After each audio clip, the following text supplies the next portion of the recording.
Okay. In a generative AI enabled workplace, what skills do you as an engineer still need? How do you develop those skills? How do you work on those skills? And I think that in some cases, yes, developing that skill set involves completing problems that could be completed more efficiently from a time perspective with a large language model for the same reason that developing muscular strength involves manually lifting barbells that could be moved much more efficiently with a forklift. Because the point was never the relocation of the barbell, it was the development of the strength and the mind body connection needed to move the barbell. I love it. You know, that makes me think of one of the questions that I was planning to ask you. But you have a great post where you talk about what are the essential skills of a developer. What is it that people really need to learn and know going forward, even in the age of LLMs? Yeah, individual contributors, software engineers, what do they need to be able to do these days?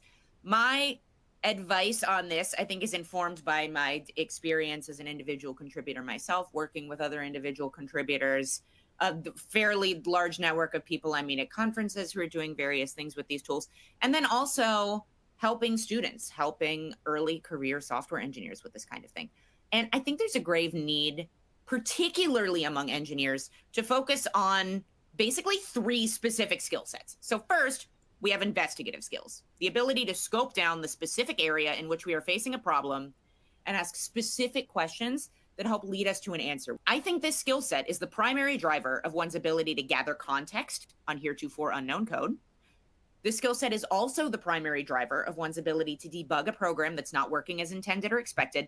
And finally, and most relevantly to this discussion, I think this skill set is the primary driver of one's ability to systematically query a generative AI tool to useful effect in an increasingly complicated code base. Because the large language model can generate answers for you, but you have to know how to generate the right questions. I think, if I could, write a whole book called Investigative Engineering if I thought that it would sell. Because I think there's no professional development area more important than this one for engineers to be working on right now. So that's my first skill set for individual contributors, is investigative skills.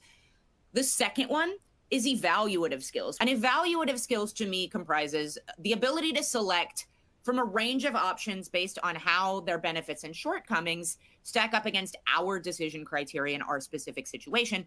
I think engineers are mostly underskilled at this and lean instead on what they've heard as a best practice without understanding why exactly you should do that thing, and therefore when it's maybe not worth it or even a bad idea.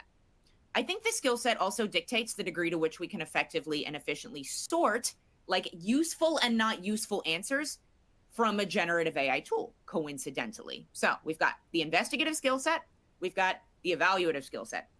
The last one is the innovative skill set. Innovative skills give us the ability to search for and identify shortcomings in our status quo or our available options, and then consider solutions that haven't been tried before in order to address those shortfalls. Machine learning models, the way they are built, the way they are architected, the way they are trained, the way they fundamentally work, is to replicate patterns. They're not designed to generate new patterns, which is exactly what you need in order to move the state of the art in implementation a step forward. I think that job of innovation still falls to us. And it's critical to our success as practitioners in the industry, with or without generative AI tooling.